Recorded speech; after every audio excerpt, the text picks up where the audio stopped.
Listen up, you primitive, carbon-based life forms. Pay attention, because I'm only going to explain this once, and I'm going to do it while I'm still sober enough to stand and drunk enough to care about your pathetic little portfolios.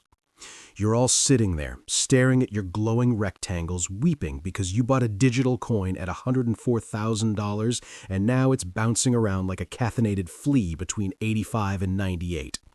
You thought you were smart. You did your research. You saw the big suits, the ones with the shiny shoes and the soles made of black ink, the ones from the massive firms, the ones with the black in their name. You saw them move in. You saw the big guy with the glasses and the infinite debt strategy buying billions. You thought, this is it, the moon, the stars, financial freedom from my soul-crushing job at the cubicle farm. And then, nothing. It's sideways, it's down, it's a flat line in a world where everything was supposed to go vertical. You're asking yourself, what did I miss? Why isn't it at 200,000 yet? I'll tell you what you missed. You missed the fact that you're playing a game against people who literally invented the concept of winning by making you lose. You think this is a free market? That's cute. That's adorable. I should put that on a fridge in a dimension where people still have hope. I wasn't going to talk about this. I usually find market manipulation theories to be the rambling nonsense of losers who can't handle a red candle. It usually smells like tinfoil hats and basement-dwelling desperation. But then I looked at the math.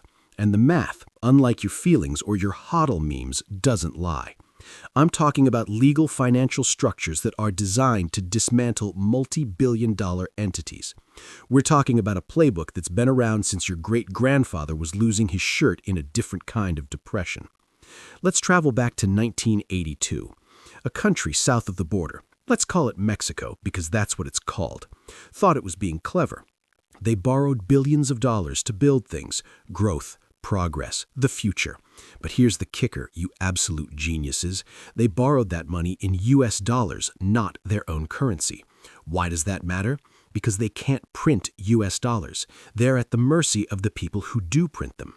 When the people in charge of the dollar decided to crank up interest rates to fight their own problems, Mexico's debt didn't just grow, it exploded. It became a parasite that ate the host. The rescuers came in, the big international funds, but their rescue was just a slower way to bleed them dry. They forced them to sell their assets, their companies, their sovereignty. It's called a debt spiral. It's a financial vacuum that sucks the life out of anything it touches. And right now, there is a giant entity in the crypto space, a company that's basically 3 Bitcoin miners in a trench coat pretending to be a software firm that has walked right into the same trap.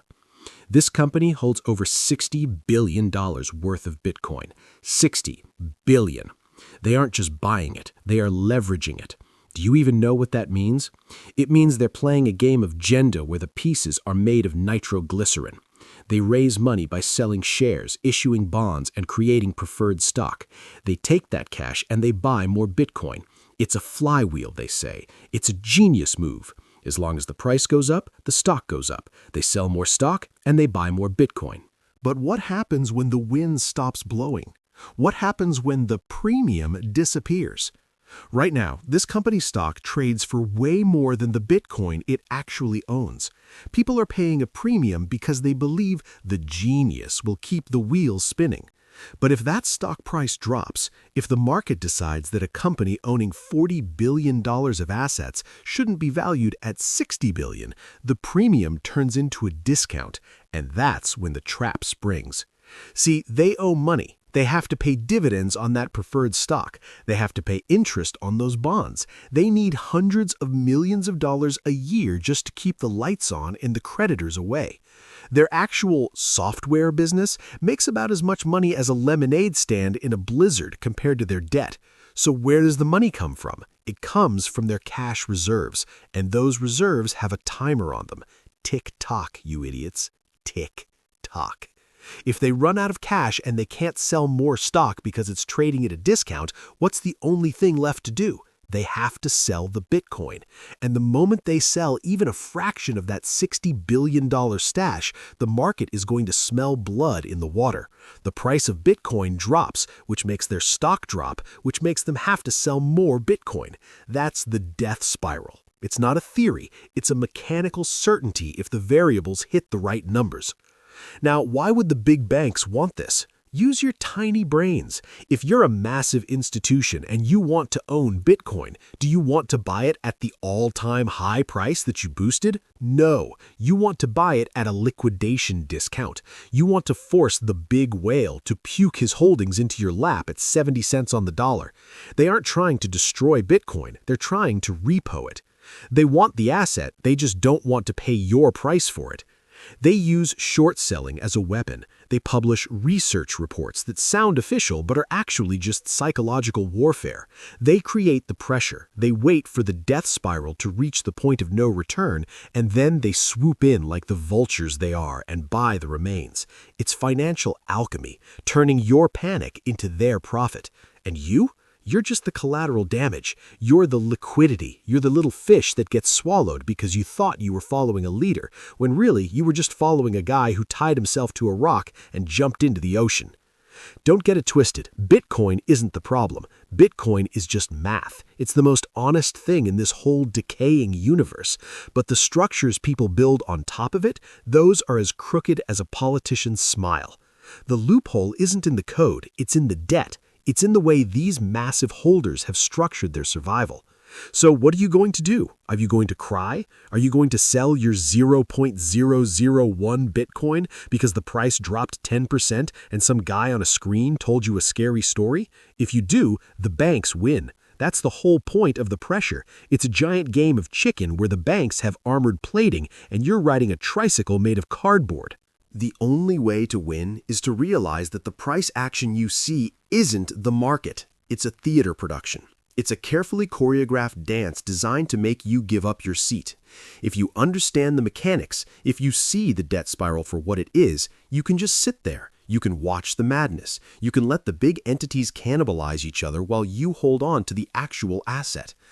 But most of you won't. Most of you will panic. You'll sell at the bottom and then you'll watch from the sidelines as the banks, the same ones who suppressed the price, suddenly decide that Bitcoin is the greatest invention since sliced bread once they own all of it. It happened with gold in the 90s. It happened with the tech bubble. It's happening right now. It's a cycle as old as greed itself. You're not participating in a revolution if you're just waiting for a higher number to sell back into the system that's trying to rob you. Listen. The universe is a big, cold, indifferent place. It doesn't care about your gains. It doesn't care if you get to retire early. The only thing that matters is understanding the rules of the cage you're in. The banks found a loophole because they are the loophole. They designed the financial plumbing of the world to ensure that all roads lead back to their vaults. If you want to survive this, you need to stop thinking like a consumer and start thinking like a predator, or at least like a very smart scavenger. Don't get caught in the leverage. Don't get blinded by the CEOs who promise you the world while they're one bad quarter away from a margin call. Understand that the stagnation you see is artificial. It's a holding pattern. It's the silence before the storm. And when that storm hits, when the leverage clears and the death spiral narratives have done their job, the price won't just go up, it will leave you behind. So Burp, hit the buttons, like the videos, subscribe to the garbage, do whatever makes you feel like you have control. But just remember, the math doesn't care about your conviction. The math only cares about who is forced to sell and who has the capital to buy. Make sure you aren't the one being forced. Now go away. I have a flask to finish and a reality to ignore. This whole money thing is a hallucination anyway, but as long as we're all dreaming the same dream, you might as well try not to be the guy who gets eaten in his sleep. The reality of the situation is that we're looking at a sophisticated version of a 1920s bank run, except it's happening in the cloud and it's being funded by billion-dollar bond offerings. You think you're buying into a decentralized future? You are, but the gateway to that future is currently being blocked by a giant leveraged troll who owes a lot of money to the very people he claims to be disrupting. The loophole isn't a secret. It's written in the prospectuses. It's in the SEC filings. It's right there in the risk factors section that none of you illiterate apes ever bother to read. It says, hey, if we can't pay our bills, we might have to sell our stuff. And our stuff is the only thing holding up the price of your investment. When you see a $1 billion short position on a Bitcoin holding company, that's not a bet against Bitcoin. It's a precision strike on a specific financial vulnerability. It's a knife aimed at a chink in the armor. And the banks have a lot of knives. They want the premium to die. They want the retail investors to flee. They want the stock to trade at a massive discount so they can eventually restructure the whole thing. And restructuring is just a fancy word for taking your stuff and giving it to someone else. So next time you see the price dip for no reason despite all the institutional adoption, remember this little chat. Adoption doesn't mean they want to help you. Adoption means they've arrived to take over the house, and they're starting by making the current tenants uncomfortable enough to leave. Stay smart, stay cold, and for the love of everything, don't buy the top with money you need for rent. Because the people on the other side of that trade, they don't have to pay rent. They own the building. It's all a big, dumb, beautiful disaster, and you have a front row seat. Try not to fall out of it. You want more? Fine. Let's talk about the convertible bond trap. This is the real Szechuan sauce of the manipulation. When a company issues a convertible bond, they're essentially saying, lend us money now, and later you can either have your money back plus interest, or you can turn that debt into shares of our company. Sounds great, right? Wrong. It's a hedge fund's wet dream. Why? Because it allows them to do something called arbitrage. They buy the bond, which gives them a safe way to play, and then they short the stock against it. They've essentially locked in a profit regardless of which way the market goes, but they have a massive incentive to make sure the stock doesn't moon too hard without them, or, better yet, to trigger a localized collapse so they can buy back their shorts for pennies. This isn't investing. This is extracting. They are extracting value from the volatility that you provide. You are the battery in their matrix. Your diamond hands are just providing the stability they need to execute their trades. And let's look at the preferred shares. You know what preferred means? It means they get paid before you. It means if the company has $1 left, it goes to the preferred shareholder, while you, the common stock-holding peasant, get a pat on the head and a better luck next time email. These preferred dividends are mandatory. They are a fixed cost, and in a world of volatile assets, fixed costs are a death sentence. Imagine you're on a boat. The boat is Bitcoin. It's a great boat. It's unsinkable. But you've decided to tie a giant lead anchor to the boat with a rope that gets shorter every day. That anchor is the debt. Eventually, the anchor is going to pull the boat under the water, not because the boat is broken, but because you tied a giant heavy thing to it. The banks aren't attacking the boat, they're just cheering for the anchor. They're throwing extra lead onto the anchor while telling everyone else that the boat is leaking. And the ETF thing? Oh, don't even get me started. You think the ETFs are there to help you? The ETFs are the civilized way for the big banks to control the flow. They are the toll booths on the highway to the future. They take their fee, they control the custody, and they make sure that institutional Bitcoin is kept nice and separate from your dirty self-custodied Bitcoin. They want to financialize it. They want to turn it into something they can manipulate just like they manipulate gold, silver, and the dreams of the middle class. They want paper Bitcoin to dictate the price of the real thing.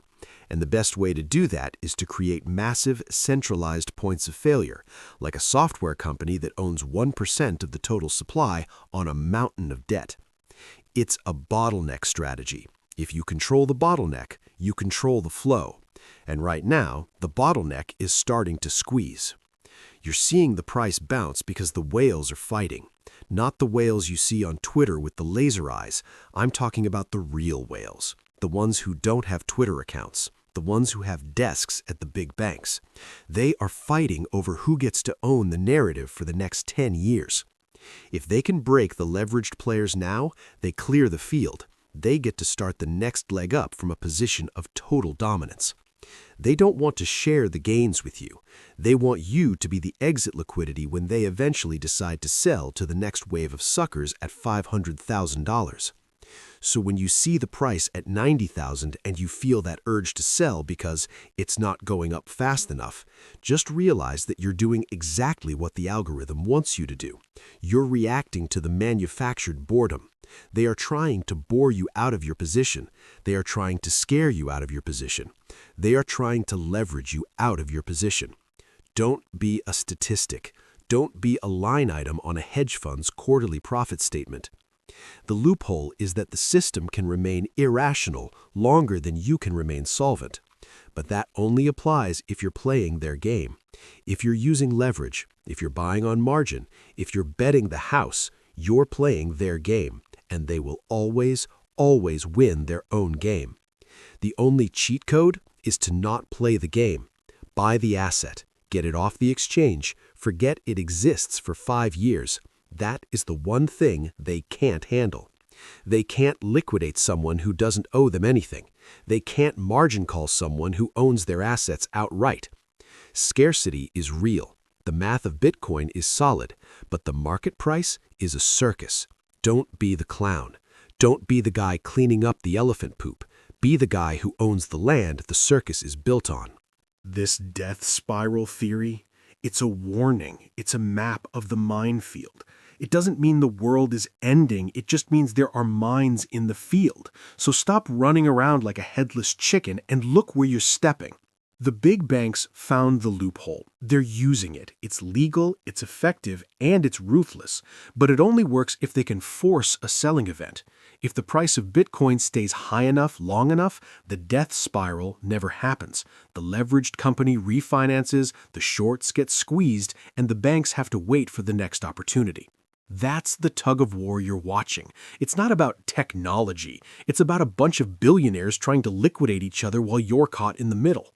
So grab some popcorn, or a drink, or a portal gun, whatever you need to cope. But stop looking at the 1-minute charts. It's bad for your health, and it makes you look desperate. And in this game, the moment you look desperate, you're dead. The institutional adoption is real, but it's not a rescue mission, it's an acquisition mission. They aren't here to save Bitcoin, they're here to own it. And they'll use every legal loophole, every debt structure, and every psychological trick in the book to make sure they get it as cheap as possible. You've been warned. Now go do something productive. Or don't. I'm not your dad. I'm just a guy who knows how the machine works because I've spent my whole life dismantling similar machines in better dimensions. The system is rigged, but the exit is real. Just make sure you don't trip on the way out. And one more thing. Burp. Stop listening to people with expert in their bio. The only experts in this world are the ones who are currently taking your money while you thank them for the opportunity. Peace out, or whatever. Just don't come crying to me when the death spiral hits and you realize you were the one providing the momentum. Let's get deeper into the historical context because you people have the memory of a goldfish on amnesia meds. Do you remember the pipe deals of the early 2000s? Private investment in public equity. It sounds boring, right? That's how they get you. They give it a boring name so you don't notice it's a financial chainsaw. These were floorless convertibles, also known as death spiral preferred stock. A company would be hurting for cash, and a hedge fund would swoop in and say, "We'll give you $20 million. In exchange, you give us stock. But, and here's the fun part, the lower your stock price goes, the more shares we get." Think about that. It's like a doctor telling you, "I'll treat your fever, but the sicker you get, the more of your house I own." What's that doctor's incentive? He's going to leave the window open and dump ice water on you while you sleep. The hedge funds would take those deals and then immediately start shorting the stock. They would drive the price into the dirt, which triggered the clause to get more shares, which they would then sell to drive the price even lower. They literally shorted companies into non-existence. They wiped out thousands of shareholders and walked away with billions. It was perfectly legal. It was just math. The SEC investigated. Psh, they're about as useful as a screen door on a submarine. By the time they figured out what happened, the companies were delisted and the hedge funds had moved on to the next victim. Now look at the structure of the biggest Bitcoin holding company today. Is it exactly a floorless convertible? No, but is the incentive the same? Absolutely. When you have billions in debt that must be serviced and your only asset is a volatile digital coin, you have created a synthetic version of that same trap. The banks don't need a specific contract to create a death spiral. They just need to wait for the market conditions to create one for them. They know the burn rate. They know the cash on hand. They know the interest payments. They have the spreadsheets. They're looking at the same data I am, but they have the billions of dollars required to push the variables toward the liquidation zone. It's called predatory lending at the institutional level. You lend someone enough money to do something big, but you make sure the terms are just slightly too tight. You wait for a bump in the road, a global recession, a change in tax law, a random dip in the price of Bitcoin, and then you tighten the noose. You aren't seeing volatility, you're seeing targeted pressure. Why did Bitcoin drop from 69,000 to 15,000 in 2022? Was it because the tech failed? No, it was because a bunch of leveraged genius firms, the ones with the 3 letters and the Celsius and the Voyager, all hit their death spiral triggers at the same time. The banks watched them burn, bought the assets at a discount, and then waited for the next cycle. And here we are again. Different names, same game. You think you're early. You're not early. You're just the next course at the dinner party. The only way to stop being the meal is to stop being leveraged. If you own your Bitcoin, if you don't owe anyone a cent against it, you are immune to this death spiral. The death spiral can drop the price to $10,000 and it doesn't matter to you because you don't have a margin call. You don't have an interest payment. You just have the Bitcoin. But the big guy, the one everyone worships as the Bitcoin king, he has margin calls, he has bondholders, he has preferred shareholders who want their dividends. He is not immune. He is the most vulnerable person in the entire ecosystem, and he's also the biggest target. If they can take him down, they take down the whole market's confidence, and when confidence breaks, that's when the real discount happens. So banks found a loophole. Yeah, no kidding. The loophole is your own greed and your desire to follow leaders who are just as trapped as you are. Stop looking for a hero. Stop looking for a catalyst. The only catalyst that matters is the one where the debt gets paid off and the assets are held by people who can't be forced to sell. Until then, expect the manipulation, expect the fake-outs, expect the sideways price action that makes you want to scream. It's all part of the process of shaking the weak hands and the leveraged hands out of the tree. I'm done. I've said too much. If you haven't figured it out by now, you're probably one of the people who's going to get liquidated. And honestly, the universe needs people like you. You're the friction that makes the gears turn. You're the liquidity that allows the smart money to get rich. So, thank you for your service, you beautiful doomed idiots. Hit the subscribe button or don't. The algorithm is just another form of manipulation anyway. See you in the next reality, where Bitcoin is used as a currency to buy portal fluid, and banks are just museums where we keep the artifacts of a dumber civilization. Wubba-lubba-dub whatever. Just hold your coins and shut up. Let's talk about the psychology of the squeeze. Why do you think the price always seems to drop right after good news? The ETFs get approved, price drops. The halving happens, price goes sideways. It's because the big money uses good news as a way to create exit liquidity. They know you're going to buy the hype, so they use that buy pressure to sell their positions without moving the price too much. Then, once the hype dies down and you're all sitting there holding the bag, they start the short campaign to drive the price down so they can buy back in lower. It's a pump and dump, but with better lawyers. They call it rebalancing. They call it risk management. I call it playing you like a fiddle. The loophole is also in the regulatory uncertainty. The banks can lobby the politicians to create scary rules, which causes the price to drop, and then they can use their private wings to buy the dip. It's a revolving door of corruption that makes a centrifuge look like a stationary object. And you're just trying to get ahead. You're trying to beat the system, but you're trying to beat the system using the system's own tools.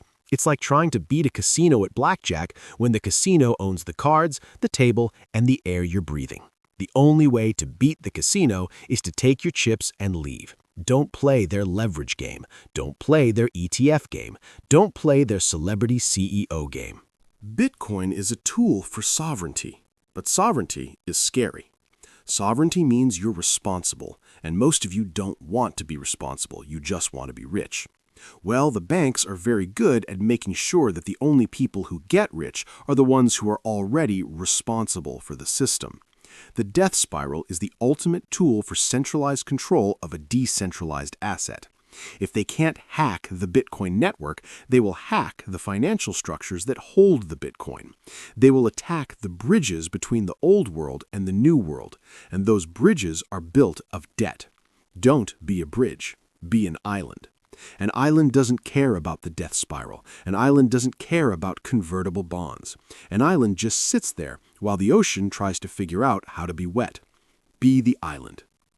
Okay, I'm actually done now, for real. My genius brain is starting to overheat from explaining basic concepts to people who still think inflation is a natural phenomenon like rain. Stay frosty, stay cynical, and most importantly, stay unleveraged. Because when the spiral starts, the only thing that's going to matter is how much you actually own versus how much you owe. See ya.